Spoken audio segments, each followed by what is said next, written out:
I started creating a performance recovery chew called Afterburn back in the fall of 2023.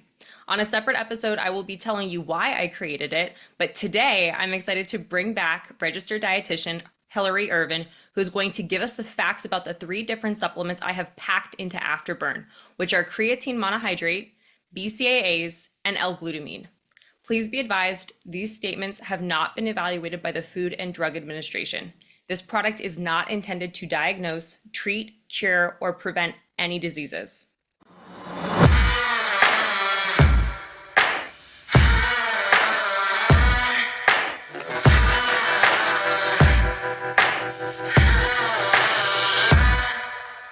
Welcome to the Dangerous Women podcast, where the intersection of fierceness and femininity fuels empowerment. Our goal is to provide women with insights to unleash their power. Grounded in the 7 principles of self-confidence, we guide women to embrace their duality, delicate as a flower, yet powerful as a bomb. I'm your host, Colleen Conlon, inviting you to join me as we explore topics on health and wellness, empowering you to embody the essence of your dangerous woman.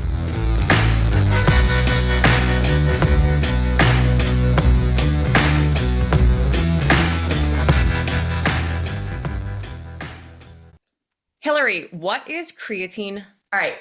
I love talking about creatine. It's one of my favorite supplements to talk about. And it is because creatine is one of the most well-researched ergogenic aids. And our body makes creatine from amino acids in our body. So our body is making creatine. It's produced in the liver, kidneys, and the pancreas. We also can consume creatine from some of our animal proteins. There's different types of creatine. However, the creatine monohydrate is the most extensively researched, and it's typically the most cost effective. So we love creatine because it helps store energy in our muscles, which can be used to refuel our body's primary energy source, which is ATP. It's kind of like the energy currency in our body. And this is helpful for exercise or just kind of like any activity, physical activity that we're doing. And what are BCAAs? So BCAA is short for branched chain amino acids, and they have a specific structure in their chemical makeup, which is why they are called branched chain amino acids. So there are 3 of them that we look at when we are talking about BCAAs: leucine, isoleucine, and valine. Our body cannot make them, so they are essential. We have to get them from external sources. When we look at BCAAs, there's definitely research that we want to continue to do on them and to continue to explore the impact that they have on our body, especially when we look at the inclusion of supplementation, if you will. So they may decrease our muscle protein breakdown and muscle soreness, or DOMS. So, when you work out and you feel the soreness appear a few days later, it may help with that. Now, to look at each of the 3 BCAAs a little more closely. So leucine plays a role in our muscle protein synthesis. It's kind of like the star of the group. And then we have isoleucine, which it helps with our muscle repair. It helps with that energy production and maybe immune function as well. And then valine, it helps with our muscle metabolism, and it may reduce exercise-induced fatigue. So when we look at that word may, it's something that we've seen, but we want to continue to research it, maybe in bigger studies with bigger sample sizes, or studies that maybe include a more diverse population, such as women, female athletes, or just a broader group of folks in particular. And would you say they're worth it? So I think that this is always a good conversation when it comes to supplementation. So supplements are there to supplement our diet. And I know that you are like pro food first too, right? Yes, absolutely.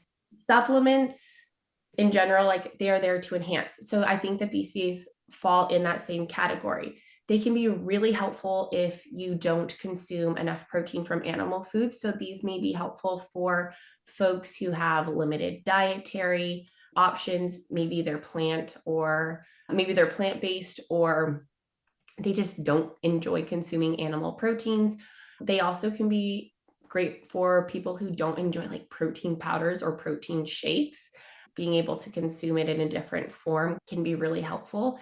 And I think maybe the question I should have started with when we look at like, are they worth it, is why are you supplementing? Look at what effect you're kind of wanting to obtain from supplements, and you can try it out and observe, see how you feel, see the impact that it makes on you. And they fill in the gaps. So my thoughts is they can be worth it for you. It depends, and it can be worth trying. And I know you have shared that there was a double-blind independent with 23 participants. Can you riff on that for a second? Yes. So when we look at leucine, know that I shared it's kind of like the star of the show. And in this specific study, they found that when pairing leucine with glutamine, it led to better strength recovery over certain periods of time. So 24, 48, and 72 hours. Now, I think that this study is exciting, and it's one of those where we want to know more. Can we have a bigger sample size? Can we maybe improve the methodology? But I always think that it's exciting to see this type of information and that we can continue to build on. And again, just to back up everything Hillary is saying, and I'm totally on board with this, supplements are intended to provide the nutrients that you may lack or could benefit from consuming. It's just here to fill in the gaps. Is that correct? Yes. So we haven't talked about L-glutamine yet. And now that we know this is definitely something maybe we need some more research on, can you tell us what that supplement is? Yeah. So glutamine and L-glutamine, those words are typically used interchangeably. There's two forms of glutamine, L and D. D-glutamine, you really don't hear it talked about or see it spoke about in different pieces of literature. L-glutamine is that bioactive form. So it's, the form that our body can use, and it impacts the body. So just kind of bear that in mind. Typically, L-glutamine and glutamine are used pretty interchangeably. So L-glutamine is not an essential amino acid because our body can synthesize it. However, in certain instances, it may be conditionally essential, which means that our body may need more of it. So this can happen if folks are really sick. Maybe you have a major injury, especially like burns, or if you have a more advanced or invasive surgery, if you will. So it can be beneficial in greater amounts for folks in certain circumstances outside of activity. There's also some pretty interesting literature out there that it may help with the integrity of the GI tract. That's definitely something that is continuing to be looked into. The gut health space is really interesting. It's a space where they're just continuing to do more research and continuing to understand it better. And L-glutamine is also something that they're looking into in that space as well.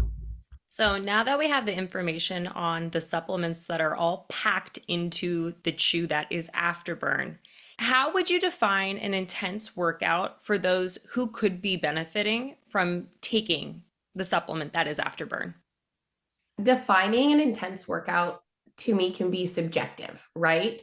Everyone has different levels of knowledge and skills in exercise. So it can be very person dependent. For example, just to give a personal one, I am recently getting back into regular activity. So an intense workout for me now feels different than it did 2 years ago. So this goes to just kind of say that you don't have to be like the 1% in that very elite athlete space to possibly benefit from using supplements.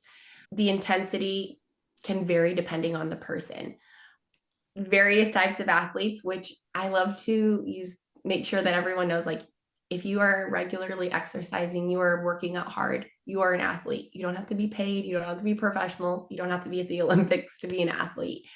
So athletes who are participating in strength sports, endurance sports, team sports, any type of activity where you are working hard and moving your body, like you can benefit from that. So the supplementation can be helpful in all of those modes of activity because they can help with repairing, restoring, and then that adaptation from exercise, which is going to help you to keep improving. So, what is happening for anybody who is an athlete who has gone through a quote unquote intense workout? And again, totally understand it depends how you define what intense workout is. But if you are somebody and you are sore, you need to be ready to go for the next workout in X amount of time. What is happening to our bodies being in the after effects of an intense workout? So after we work out and we're giving, our best effort, we're really pushing in those exercise experiences, whether it's a class, whether it is group, whatever that may be, there's different things that happen. So our muscles are damaged, which is an okay thing. It's a good thing because our body's going to work to repair them. And when that happens, there is an increased protein turnover due to muscle protein breakdown and then protein synthesis. And there is where our body needs replenishment of those energy stores. So we look at that, the fueling bit that I always like to talk about. And that's where the supplementation can also be beneficial as well. We also like to consider the fact that there is fluid and electrolyte loss as well after exercise, especially if you are working out in hot climates, a hot space, or if you're just a heavy sweater, that can also advance the amount of fluids and electrolytes that you're losing. Other things to think about that happen when we are working out and then when our body is recovering as well is there are hormonal responses, which those are a good thing. Our central nervous system gets tired. We also have cardiovascular adaptations, and there's also that psychological and emotional response following exercise. So there's a lot of things that's going on in our bodies, and that's why it can be really helpful to look at what we're doing before and after, because our body's working really hard to get through those workouts, perform how we're asking it to, and then recover. And then most of us, we are not professional athletes, right? Working out is not our job. We're not getting paid to recover, exercise, do all of those things. So we still have to go to work. We may have to take care of families, keep up, our living spaces. So the nutrition component enhanced with supplementation, that can be really helpful. And it's important to note that supplements still do not override a healthy diet, working out, getting adequate rest. Yet, if you have all of those pieces dialed in, it sounds like they can really help to give you an edge. I have felt that personally. Is that correct to say? Yeah, I definitely agree with that because the supplements they're there to give you that extra bit of support. And I think that they can also be, they can kind of be helpful when you have a good routine in utilizing them. It can help you get into a good flow with other things that maybe you're working on. Kind of looking at this term, I've heard James Clear talk about this. It's called habit stacking. And maybe you're incorporating the supplements post-workout, right? You have that, then maybe you're getting into a good flow with your water intake. So you're stacking that habit so that you're helping with your fluids, or maybe you're stacking it with your post-workout nutrition. So they can also be kind of helpful in you creating these good practices post-workout or pre-workout, or just kind of at any point in your day as well. So yes, they can be helpful in different ways. Now, Afterburn in and of itself, it is being marketed as a performance recovery supplement. And it's one of those things where I think a lot of times people are like, okay, when do I take this? When's the exact time to take it? And truth be told, you could take this at any point in the day. However, it is not meant to be thought of as I'm going to take this as pre-workout to have the energy to just crush it. Like, even though it says performance on the packaging, it's not necessarily there to be that a supplement that's going to make you turn up differently 30 minutes later after taking it. It is really meant to help facilitate in the recovery process. So, can you explain to us how each of these supplements that make up Afterburn, again, creatine monohydrate, BCAAs, and L-glutamine, how each of them play a role within the performance or the performance recovery process? And specifically, can we start talking about creatine? So, how does creatine impact performance and or performance recovery? Yeah. Like I said, creatine is one of the most well-researched ergogenic aids up with caffeine. And creatine, in terms of its benefits from a performance standpoint, so it can help with increasing strength, power, and endurance. So that's why we can look at creatine not being just for people who are lifting weights. It can also be beneficial for the endurance folks, but it can enhance the body's ability to make ATP, which, like I said, is that energy currency in our cells. It also has been shown to help with recovery speed, so getting that ability to recover maybe a little bit faster as well. Now, to build off our talk about supplementation is filling in the gaps. It's helping us out. Supplementation with creatine in particular really helps to maximize the creatine in our stores. So most of us do get creatine in our diet from the different foods that we're consuming. However, it looks to be that most of us see that our muscles are about 60 to 80% saturated. So creatine really helps to kind of like top off our stores and allow us to maximize them, if you will. Now, there are some really important things that I want to note on creatine because I get a lot of questions whenever I personally talk about creatine. So creatine does not cause fat gain. However, sometimes when we first start utilizing creatine, we'll see fluctuations or movement on the scale. You may see this if you're weighing yourself daily. And that is because creatine has some specific effects in our body. So it has an osmotic effect, which mean it like attracts and holds on to water. So water is being pulled into your muscles. So the increase in that water in your cells can lead to some temporary shifts in weight.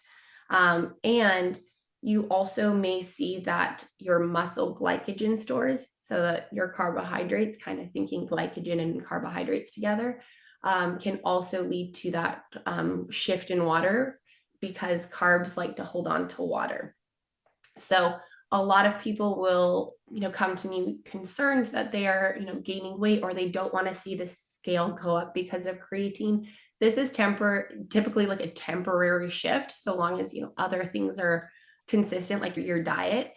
The only point I would say for folks that maybe would want to be a little cautious on when they would implement creatine is if it's someone who's a weight class athlete who needs to be a specific weight at a specific time, then they may need to want to consider when they are implementing creatine. It may not be best to implement right before or close to a time where you need to be a specific weight. The other thing to note is creatine is totally okay for men and women. It is not just for men.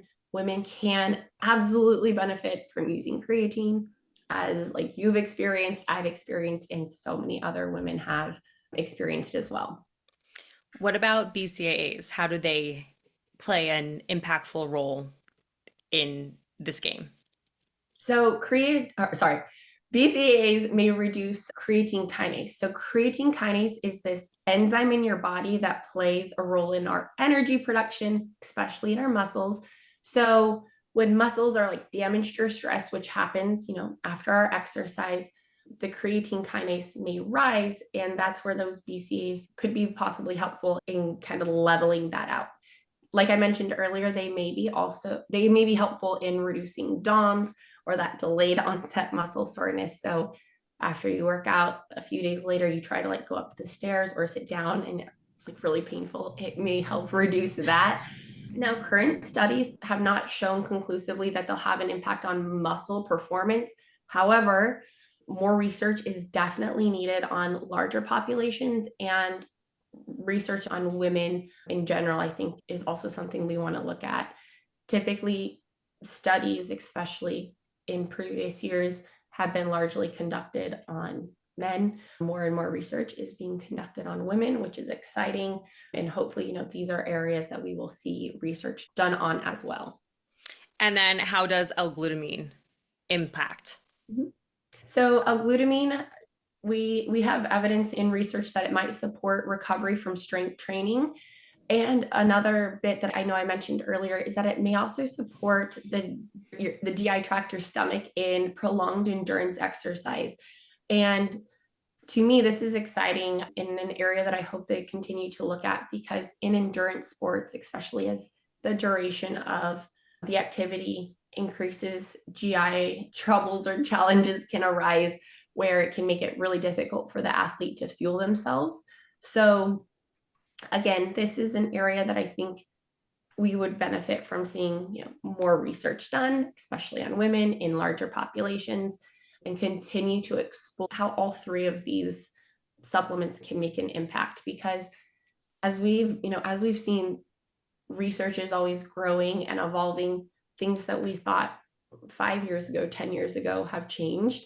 And there's always benefit to continuing to look into these specific areas. Hillary, can we talk a little bit about dosage for these supplements? So in Afterburn, it is listed on the bag that there is a serving size of taking 5 chews. Within this serving size, it is giving, and this is third-party tested, 5 grams of creatine monohydrate, 5 grams of BCAAs, and 1 gram of L-glutamine. Now, how does somebody know how much they should actually be taking? Does it change from person to person based on your weight, based on your gender? What are some of the general recommendations for each of these supplements? Can we just talk to that a little bit? Sure. So with creatine, the recommended dose is between 3 and 5 milligrams per day. Sometimes folks who have a more sensitive stomach prefer to have the lower dosage, but 3 to 5 milligrams per day is typically the recommended dosage. This means that you also want to include it on rest days. So creatine is something that is recommended to take daily, not just on the days you're exercising. Another thing to think about with creatine is that you don't need to load it. There are specific loading protocols that you may find online, and that is something that you don't have to do, especially if you're planning to take creatine over an extended period of time. I typically don't recommend loading because it's not really necessary if you're, again, taking it over a period of time. And it also can cause some GI distress just due to that large influx of creatine coming in. With BCAAs, the general recommended dose is about 5 milligrams. And with L-glutamine, the optimal dose for increasing muscle mass is not known. However, it looks as if the dosing range from 5 to 30 milligrams per day is what is recommended. Now, with the L-glutamine or BCAAs, these are, when we're looking at the supplementation part, that's where we're definitely looking at that filling in the gaps. So you might be getting more of your L-glutamine or BCAAs from food as well. So these ranges or the dose recommendations can vary a little bit more. I think that's a really cool thing to note and something to just be mindful when you look at serving sizes or what's recommended on packaging. It's like you can't really talk to the fact that, it depends, right? There has to be something right there on the label. So being mindful that you can get additional supplementation from each of these products in what you're eating, I think is something really important to just be mindful of. Yes, and we have talked about, we're not wanting to say supplements replace, the foods that we're eating. They're filling in the gaps. That added bonus. Yep. They're your extra teammate to help you along.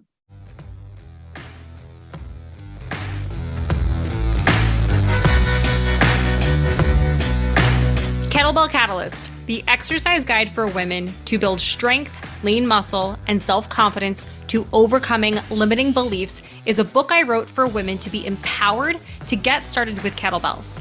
In this book, not only will you learn the 101 details of hardstyle kettlebell technique, but you will also meet lots of women who were brave enough to try using kettlebells and hear how they transformed both physically and mentally. To buy your copy, visit Amazon or Barnes & Noble today. When I initially brought this up to one of my clients, she had asked a question about how long does it take to actually feel a difference? Why does it take so long when I try, taking something? I'm not sure I can actually feel it. Do you have anything to say on that? So this is actually a really good question. And the thing is, you're likely not going to have this like overt, oh my gosh, I feel a crazy difference.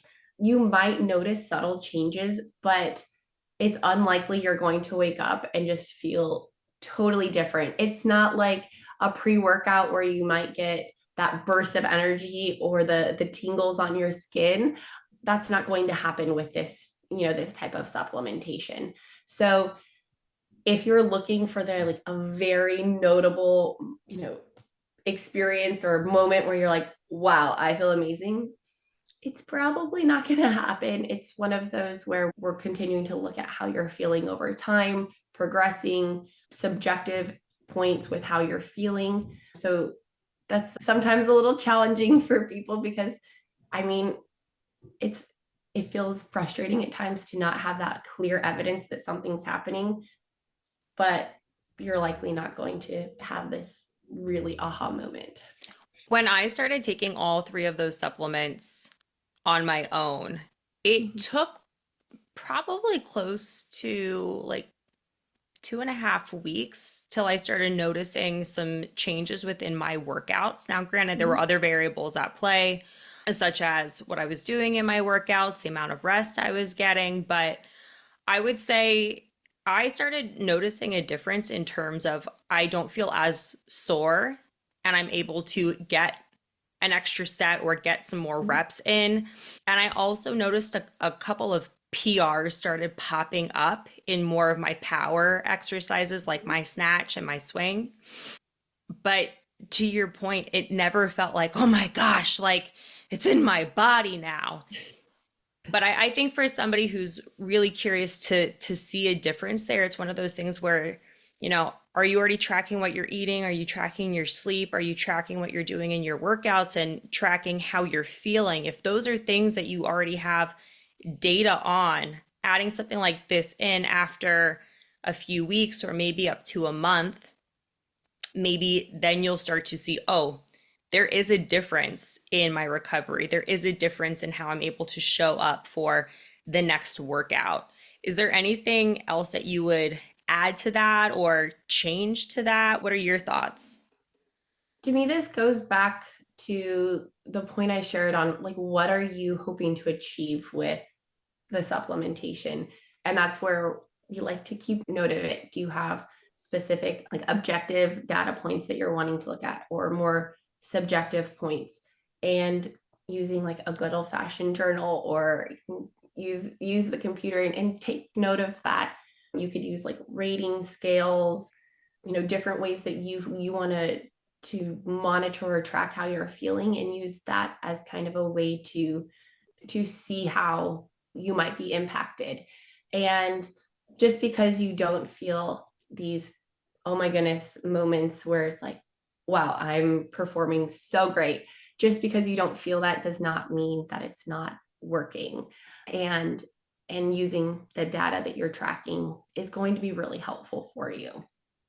So, we have a lot of great information now on these three different supplements that are all packed into Afterburn. I have a number of questions that I have received from clients and people who are curious about Afterburn that we are going to break into next. So, Hillary, are supplements technically safe to take?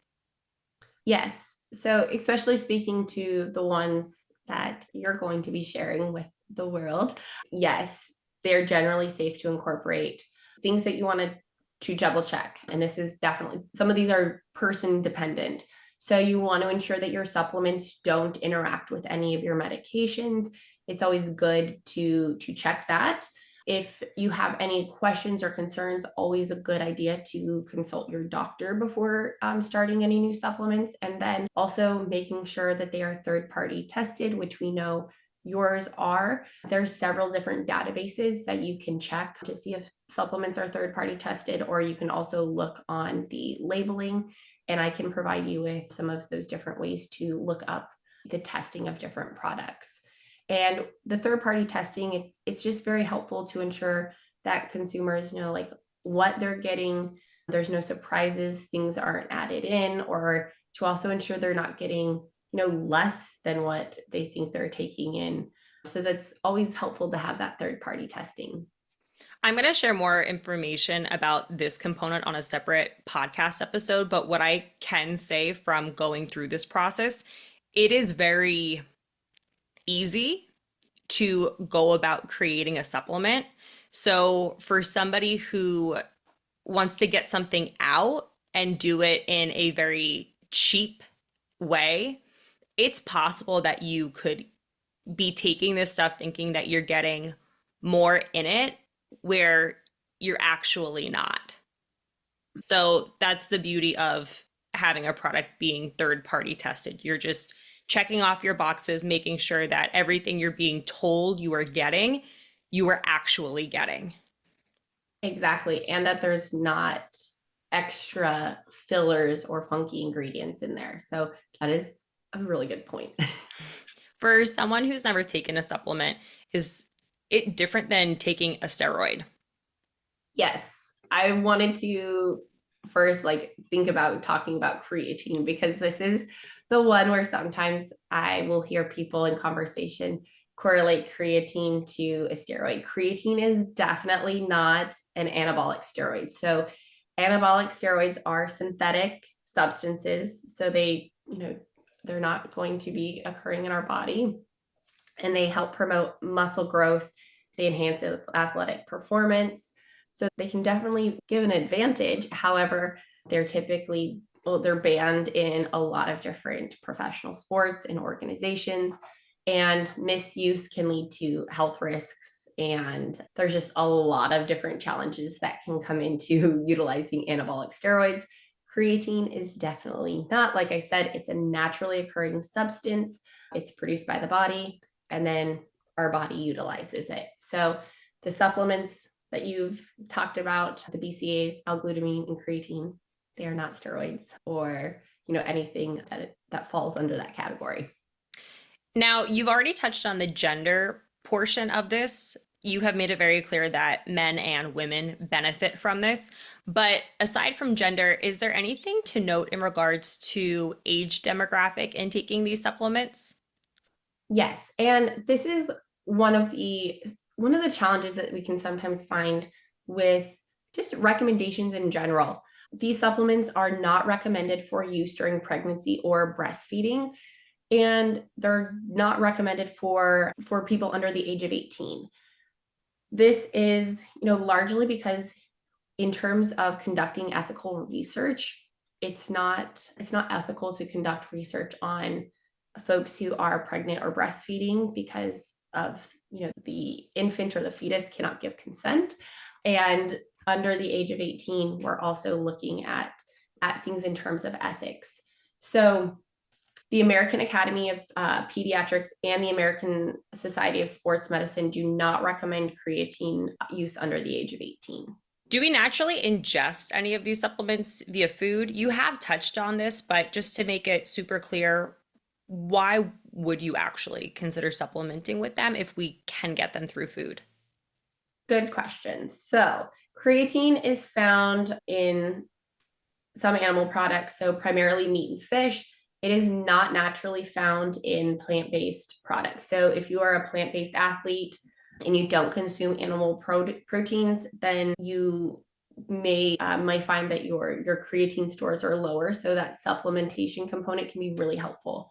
BCAAs can be found in plant and animal foods. However, plant-based foods may have lower amounts of BCAAs compared to their animal counterparts. And same with L-glutamine, can be found in both plant and animal foods, but maybe lower in those plant-based sources. So the last two, especially BCAAs and L-glutamine, can be really helpful in filling in the gaps. And then some of those other examples that I shared before as well. Can you walk us through who would be someone to not take these supplements? So who would not want to take creatine? So like I mentioned a little bit before, with if you're pregnant or breastfeeding, you would want to consult with your provider. If you're under the age of 18 is another thing you would want to consult with your provider. Certain health conditions such as kidney disease, diabetes, and heart disease, you would definitely want to consult with your provider to ensure that it is safe for you to take them. And then consulting with your provider to also look at potential medication interactions. For BCAAs, they're generally safe for most. There was some literature that spoke to certain diseases that it may not be ideal or safe for folks to take or utilize BCAAs. And that's, again, where we want to check with our provider and look into any potential medication interactions. And as far as glutamine, also appears to be safe for most. However, folks who have liver or kidney disease, and also the literature speaks to folks who have seizures or epilepsy may also want to confirm with their provider in those specific conditions. And then again, any medication interactions. So if you have any diagnoses or if you have any pause for concern, it's always best to check with your provider first, speak with a pharmacist if you have questions about medication interactions, just so you can make sure all of your bases are covered and there's no surprises. It seems like there's a lot of gold in this. I know there's a lot of gold in this because this is something that you actually encouraged me to start taking before I even considered creating a product like this. Creatine, BCAAs, and L-glutamine have been something that you and I have been going back and forth on for almost 2 years now. Is there an ideal person who should consider taking this overall, as we're wrapping up this episode, overall takeaways from everything we've talked about? What is the benefit to taking all three of these supplements together?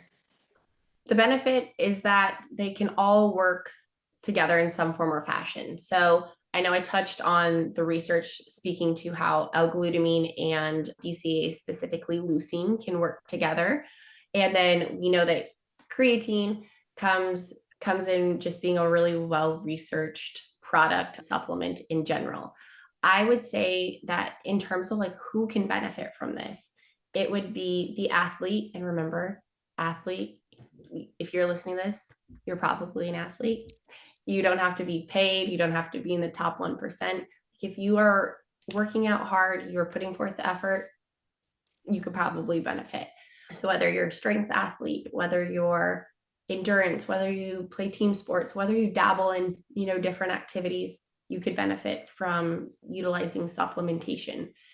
With supplementation, you also want to make sure you're checking some of your other boxes. So are you sleeping?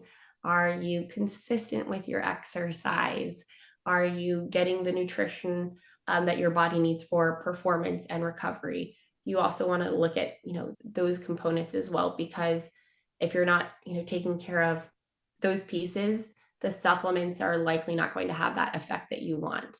And we can look at them to help us with our recovery, with getting bigger muscles, growing our muscles, decreasing muscle fatigue, getting better in our strength and performance. So they can be helpful in so many different goals that we have, especially when we combine them with, those core things like our activity being consistent and aligned with our goals. So our workout programs being aligned with our goals, and our nutrition as well. And then sleep, stress, just taking care of yourself as a human being. Do you think there are any pros or cons for taking these in a chew or a gummy form versus a powder? I would say, from working with a lot of folks, that having the gummy is so convenient. The creatine monohydrate in powder form can be challenging from the logistics standpoint. Some folks just don't like how it mixes, the texture, the ability to travel with it. So having the gummy could be really beneficial in lowering the barriers. It also tastes good. It probably travels in your gym bag a little easier, less messy, and just, I would say, a big convenience factor for sure.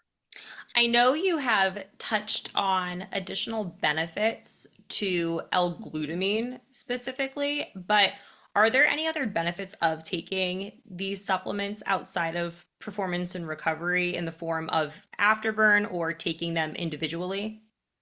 Yes. So when we look at creatine, there is continued research on this supplement, and there's newer research that shows that it may have cognitive benefits and also be neuroprotective. So they're looking at the effects of creatine and just our brain.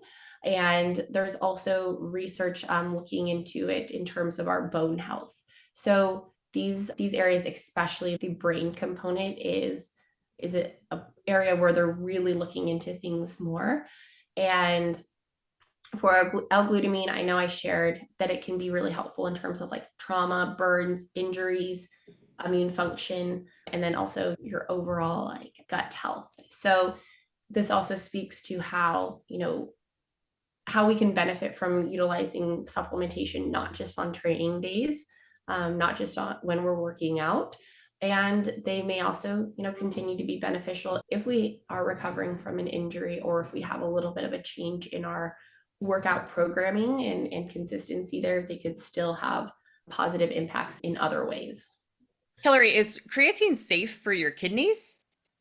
This is another good question, Colleen, because when we look at creatine, it is often times lumped together with the word creatinine. And creatinine is something that we look at when we look at different labs. So creatinine is used as a marker when we're looking at kidney function, and it's a byproduct of the breakdown of creatine and phosphocreatine. So there's oftentimes concerns with folks who are thinking, if I, start using creatine, is it going to impact my creatinine levels? And supplementation may increase the levels of creatinine. However, reviews, when we look at both long and short-term safety of supplementation in creatine for folks who have healthy creatines, have consistently found that there's no adverse effects. However, this would definitely be one of those if you have like any concerns, or if you do have a history of higher creatinine levels, that you would want to speak to your doctor just to ensure that you're safe and that you're not going to have any negative implications on your kidney function because of supplementation. Final question, Hillary. As a registered dietitian, would you want to share any additional warnings if somebody was considering taking Afterburn or another form of any of these three supplements? I think we covered the main points probably several times throughout, Colleen, and that is the supplementation. It can be really advantageous for you, especially if you're checking those boxes with a balanced diet, with consistent training. Also, just making sure your training program or protocol is aligned with your goals. If you're wanting to get stronger, your training should be aligned with that. If you want to be faster, improve your endurance, training should be aligned with that. The supplements can be so beneficial in different ways. However, they're not like the magic key. They're there to help you and to assist you in moving forward towards your goals. So you still have to be consistent in workouts, nutrition, sleep, all of those different things.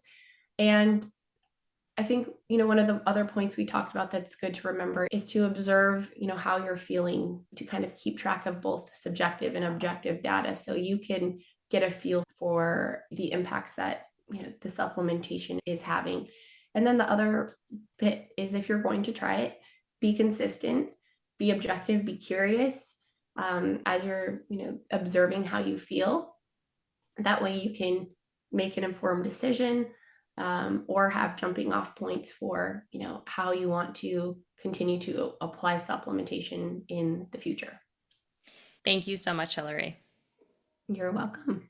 If you're interested in trying Afterburn for yourself, it will be live in the fall to winter of 2024 on Amazon in the US.